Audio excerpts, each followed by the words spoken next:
Good afternoon. This is Ford Links Ghia 2002. Top of the line for this brake. Okay, yan. For this brake. Okay. So it's a top of the line of Ford Links with sunroof. Okay, yan, with sunroof. So this is 2002 Ford Links Ghia automatic. So we'll see, we'll check. Let's start. And then the mileage or odometer at 101 kilometers. Okay, so let's try. This is also a keyless entry with remote. So it goes with two original keys. There, two original keys. So check natin lahat yung mga sunroof na para makita nyo na gumagana lahat. Okay, so start natin. There you go. Okay, check natin yung engine. So it's all power, 1.6 engine at 1.6 fuel injected. Okay, check natin. There you go.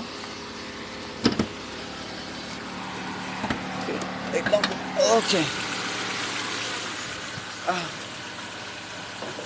Okay. So yan po, para makita nyo. Yan. Okay. 16 ball. Yan. Makikita nyo po tahimik ang kanyang andar. Tignan mo natin yung kanyang kung saan nilalagay yung engine oil. Para makita nyo. There you go. See? There you go. Yan. So makikita nyo, wala siyang talsik. Sobrang lakas na talsik. Yan, makikita nyo po yan, no? Sa loob, umaandar po yan sa loob. Okay. Pero wala po kayong makikita talsik. Sobrang talsik lang po. Okay, so check natin yung kanyang dipstick. Tignan natin kung may blue by o wala. So itong sasakyan na to, wala pong problema sa makina. Wala rin po siyang blow by or talsik. Okay, i-off ko lang siya kasi putol yung yung hawakan niya, kasi baka mahablot yung kamay ko nitong belt niya. Okay, wait lang po in a while. Let's turn off natin. Yan. Tapos angat natin yung kanyang dipstick. Okay. Yan, go. Yun. Okay. Yan. Tapos start natin. Real C.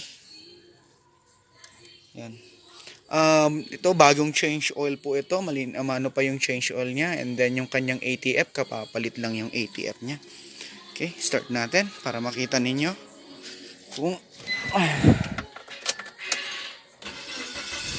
Yan. So one click start din po siya kahit sa umaga, one click start. Yan. So yan po, maandar siya. Kikita nyo po natin, papakita ko po sa inyo na wala siyang usok, wala siyang talsik o blow by. Para po pag tinignan nyo yung sasakyan, kumbaga doon pa lang, sa video pa lang na ito, makakapag-decide nyo na kayo kung titignan nyo yung sasakyan o hindi.